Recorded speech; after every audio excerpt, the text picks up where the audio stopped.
Welcome back to the channel. In today's video, I'm going to show you how to sign a PDF directly on your Android phone without using a computer.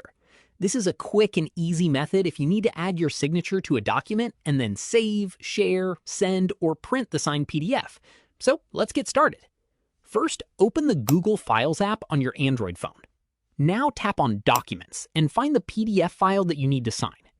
Tap on the PDF to open it. Once the document is open, tap on the Options menu and select Share. Now scroll through the available apps and select Google Drive. The PDF will be uploaded or shared to your Google Drive. Next, open Google Drive and tap on the three-line menu in the upper left corner. From the sidebar, select Recent. You should now see the PDF you just shared. Tap on the first PDF to open it. Once the document opens, look at the bottom right corner and tap on the pencil icon. This will open the drawing or annotation tools. Now select the black color and set the thickness to 3. You can now use your finger or a compatible stylus to write your signature directly on the PDF. Once your signature looks correct, save the document.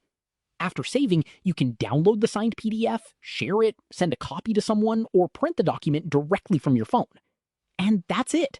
That's how you can easily sign a PDF directly on your Android phone without needing a computer. If you found this tutorial helpful, don't forget to like this video, subscribe to the channel, and turn on the notification bell for more Android tips, tricks, and useful technology tutorials.